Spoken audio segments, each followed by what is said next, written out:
একজন বক্তা বলেছেন শায়েখ আহমদুল্লাহ নাকি শেষ রাতে উঠে খেলা দেখে। এই ব্যাপারে আপনার মতামত? আসলে ঘটনা কি জানেন, আমরা যখন কারোরে আক্রমণ করি তখন যেটা না এটাও একটা বলে দেয়, দেখতে নারী যারে চলন বাঁকা তার। এ কথার অর্থ বুঝেন তো? আপনি আমারে পছন্দ করেন না, আপনার কাছে আমার হাঁটাটাও কি লাগবে না, ভালো লাগবে না। আবার আপনি আমারে পছন্দ করলে আমার কাশিটাও আপনার কাছে কি লাগবে, ভালো লাগবে। এইটাই স্বাভাবিক। এখন এই কথা যেই বলছে তার মাথার মধ্যে কমন সেন্স আছে? নাই। বাংলাদেশে শায়েখ আহমদুল্লাহ কয়জন? আরো আসতে কন। সমাজের জন্য কাজ কম করে না বেশি করে? হাজার হাজার লোকের কর্মসংস্থান করতেছেন তিনি, হাজার হাজার, হাজারে হাজার। বেকার যুবকদের ট্রেনিং দিচ্ছেন, প্রবাসীদেরকে ট্রেনিং দিচ্ছেন, রিক্সাওয়ালাদেরকে ট্রেনিং দিচ্ছেন, মা বোনদেরকে ট্রেনিং করাচ্ছেন, কর্মসংস্থানের ব্যবস্থা করতেছে বিশাল এলাকা নিয়ে। এবং উনি 80, 90, 100 কোটি টাকা পর্যন্ত ত্রাণের ব্যবস্থা বন্যার্তদের জন্য করতে পারেন। এই যোগ্যতা ওনার আছে। এই যোগ্যতা আমার আসেনি, যে বলছে হের আসেনি, নাই। তিনি, আপনারা জানেন, একটা মসজিদ কমপ্লেক্স করতেছেন। এটার ডিজাইন উনি আগে একরকম করছে, এখন এটা এই জায়গায় হবে না, এখন এটা আরও বাড়ানো লাগতেছে। উনি আপনার একটা ট্রেনিং সেন্টার খুলেছেন, হাজার হাজার রিক্সা তিনি এ পর্যন্ত বিভিন্ন লোককে দিছেন, ফ্রিতে রিক্সা বিতরণ করেছেন। বাংলাদেশে কয়েক হাজার ঘর উনি কি বলে ঘর করে দিছে গৃহহীন লোকদেরকে, দিছে না? আমাদের বুড়িচঙ্গেও দিছে, দেয় নাই কোথায়? তো এটা সবার দ্বারা হয় না। সবার দ্বারা কি সব কাজ হইব নাকি? হবে না। কিন্তু যিনি এই কথা কইছে যে উনি উঠে খেলা দেখে, ও নিজে জাতির জন্য কি করছে? ও করছেটা কি? কিছুই করে নাই। শোনেন, সমালোচনা করা না অনেক সহজ, কিন্তু যিনি কাজটা করেন তিনি জানেন কাজটা করতে কত কঠিন। দূর থেকে যেন আমরা কারো সমালোচনা না করি, আমরা যেন বাস্তবতা বুঝার চেষ্টা করি। আল্লাহ আমাদেরকে বুঝার তৌফিক দান করুক, আমরা বলি আমিন। ফজরের নামাজ একদিনও পড়ে না, অথচ খেলা দেখার জন্য ঠিকই ভোরে ঘুম থেকে উঠে। এই যুবকদের নিয়ে কিছু বলেন। খেলা দেখার জন্য কি ঠিকই জাগে। কপাল ভালো না খারাপ? আসতে কইছেন, কপাল ভালো না খারাপ? খারাপ। কোনো মুমিন ফজরের আজান দিলে ঘুমায় থাকতে পারে না। আসসালাতু খায়রুম মিনান নাউম। ঘুম থেকে, বলেন ঘুম থেকে নামাজ ভালো। সবাই বলেন ঘুম থেকে, নাকি ঘুম থেকে খেলা ভালো? উম্মাদ বাড়িঘর পর্যন্ত আর্জেন্টিনা ব্রাজিল বানায় লেছে রং দিয়ে।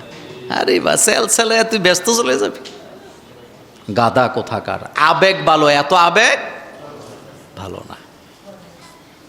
চিন্তা করেন তো, খেলাটার একটা নেশা বানায় গেছে। এটা যেন একটা ভিটামিন।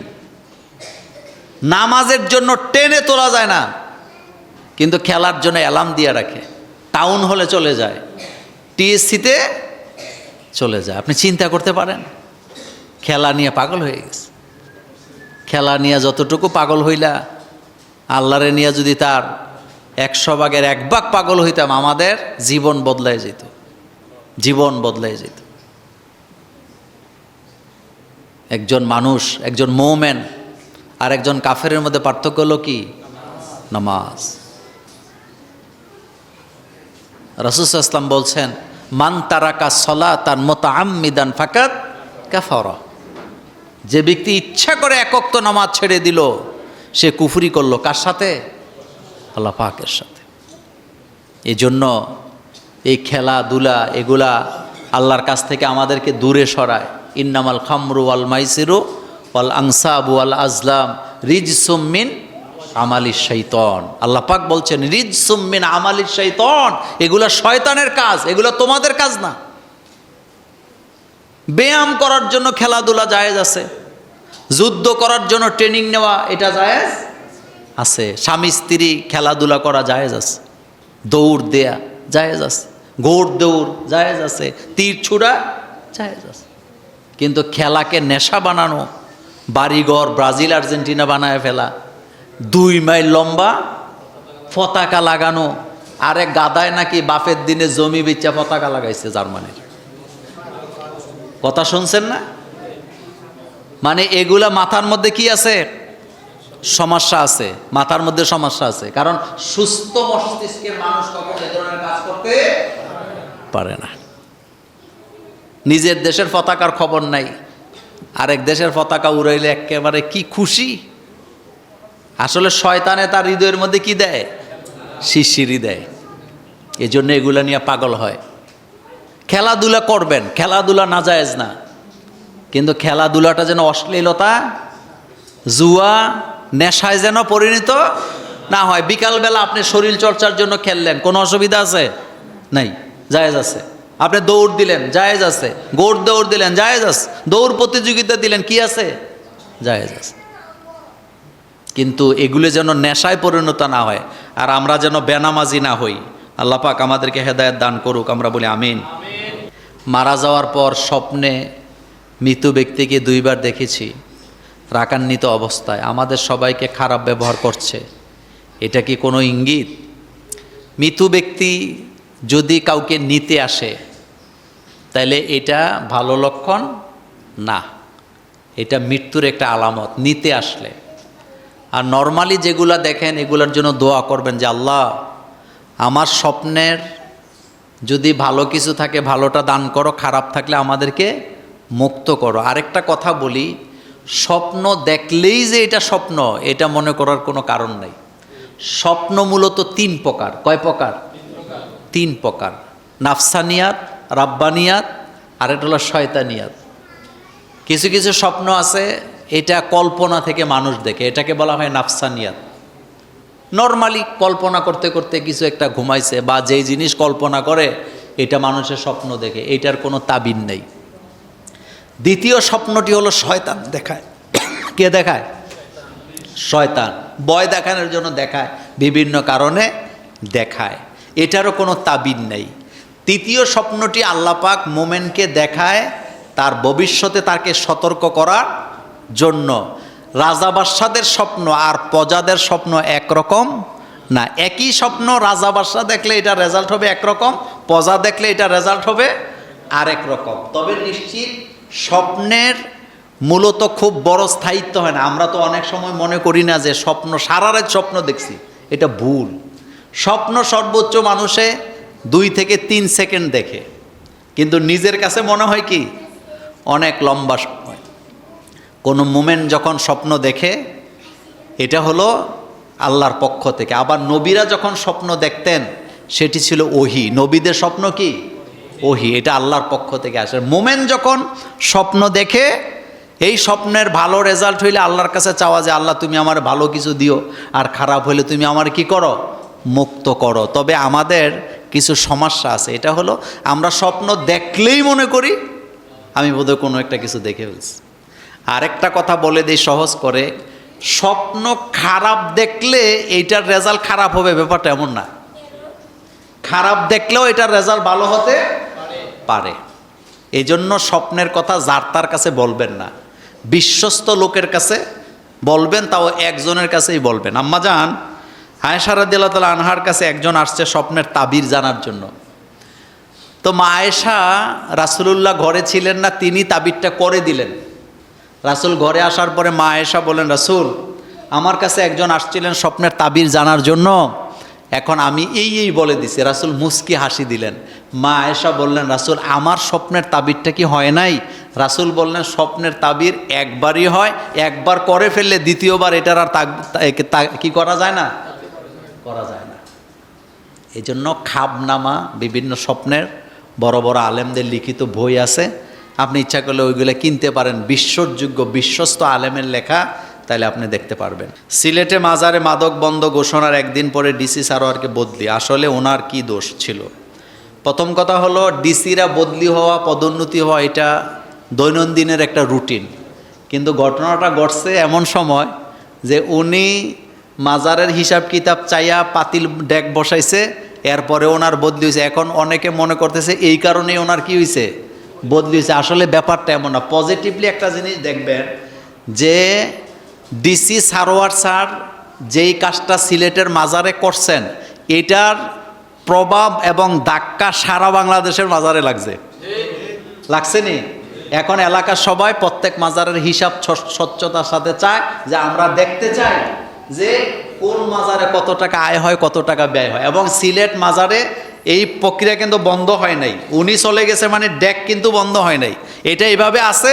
আর আপনারা আশ্চর্য হবেন কি পরিমাণ টাকা, এটা সবে বরাতও ছিল না, কদরও ছিল না, ঈদও ছিল না, রোজাও ছিল না। নর্মালি 3 দিনে পাতিলের মধ্যে জমা পড়ছে 17 লক্ষ টাকার উপরে। কয়দিন কথা, কয়দিন? তো ঈদে সান্দে আরো বেশি না কম? সবে কদরে, সবে বরাতে আরো কম না বেশি? তো এখন মানুষের চোখ কি খুলছে। ডিসি সারোয়ার স্যার মূলত জাতির চোখ খুলে দিছে কি পরিমাণ টাকা উঠে। প্রত্যেকটা জায়গার একটা হিসাব থাকার দরকার আসেনি বলেন? এই যে আমাদের একটা মসজিদ, এখানে এটার একটা হিসাব কিতাব আসেনি? প্রতি জুমাতে কত টাকা উঠে, কত টাকা তাদের মাসে ব্যয় হয়, এটার একটা হিসাব আছে না? কিন্তু একমাত্র মাজার হিসাব নাই। এতদিন খাইছে কিন্তু এখন আর খাওয়ার কি নাই, সুযোগ নাই। সুতরাং উনি এখান থেকে বদলি হয়েছে, ভিতরের খবর আমরা জানি না। যদি কিছু ঘটে থাকে তো কোনো লাভ নাই, কারণ অলরেডি যে মেসেজটা উনি দিতে চাইছে এই মেসেজটা তো জাতির কাছে পৌঁছে গেছে। তো সমস্যা কি? এখন আর বদলি করলে কি হবে? ভেনেজুয়েলার 7.1 মাত্রার ভূমিকম্প আমাদের কি বার্তা দেয়? ভূমিকম্প আল্লাহ পাকের গজব। বলেন আল্লাহ পাকের কি গজব? এটা এমনি এমনি জমিনের নিচ থেকে উঠে না। বিজ্ঞানীদের ব্যাখ্যা আর রাসূলুল্লাহর ব্যাখ্যার মধ্যে কন্ট্রাডিক্টরি নেই। ভূমিকম্প, এই পৃথিবী যখন কেয়ামত হবে কিসের মাধ্যমে? ভূমিকম্প। ইজা জুল জিলাতিল আরদু জিলজালা। ভূমিকম্পের নামে কোরআনে একটা সূরা আসেনি? কথা কয় না। কোন সূরা? নাম কি? জিলজাল। বলেন কি সূরা? জিলজাল। ইজা জুল জিলাতিল আরদু জিলজালাহা ওয়া আখরাজাতিল আরদু আসফালাহা ওয়া ক্বালাল ইনসানু মা লাহা। যখন ভূমিকম্প হবে জমিন সব ভূমি করে বের করে দিবে। অকলাল ইনসানু, মানুষ বলে মা লাহা, কি হলো? আইনাল মাফার, কোথায় যাব, কোথায় ভাগবো? সবচেয়ে বেশি ভূমিকম্প হয় জাপান, ইন্দোনেশিয়া। এজন্য জাপানে যেই জায়গাগুলোতে বেশি ভূমিকম্প হয় ওইগুলোতে আপনি বড় বড় বিল্ডিং পাবেন না। এই দুনিয়া একদিন ধ্বংস হবে ভূমিকম্পের মাধ্যমে। আর ঢাকা শহর যদি এই টাইপের ভূমিকম্প হয় তো বুঝছেন চর্বি টর্বি সব বাইরে হয়ে যাব। মা বাপ ফালাই দিয়া ঢাকা গিয়া বাড়ি করে খাইতেছে না, সব বাইরে হইব, সব বাইরে হবে। এজন্য বেশি বেশি করে কার গোলামি করতে হবে? আল্লাহর কাছে সাহায্য চাইতে হবে। আল্লাহ তুমি আমাদেরকে হেফাজত করো। কারণ জমিন কারো কন্ট্রোলে নাই। জমিন কার কন্ট্রোলে? যত কথা বলেন, এই জমিনকে কন্ট্রোল করতে পারে এমন কোন রাষ্ট্র পৃথিবীতে আছে? নেই। আলাম নাজআলিল আরদা মিহাদা ইদাস সামাউম ফাতারাত ওয়া ইদাল কাওয়াকিবু তাসারাত ওয়া ইদাল বিহারু ফুজ্জিরাত ওয়া ইদাল কুবুরু বুসিরাত। পানিতে পর্যন্ত আগুন ধরে যাবে, পানিতে, সমুদ্রে আগুন ধরে যাবে। বিজ্ঞানীরা স্বীকার করেছেন সমুদ্রের নিচে আগুন আছে। এই মাটির নিচে কি আছে? আগুন, আগুন আছে। সেজন্যে রাসূল সাল্লাল্লাহু আলাইহি ওয়াসাল্লাম আকাশ যখন কালো হইতো রাসূল সাল্লাল্লাহু আলাইহি ওয়াসাল্লাম ভয় পাইতেন। রাসূল দোয়া করতেন, আল্লাহকে সেজদা দিতেন।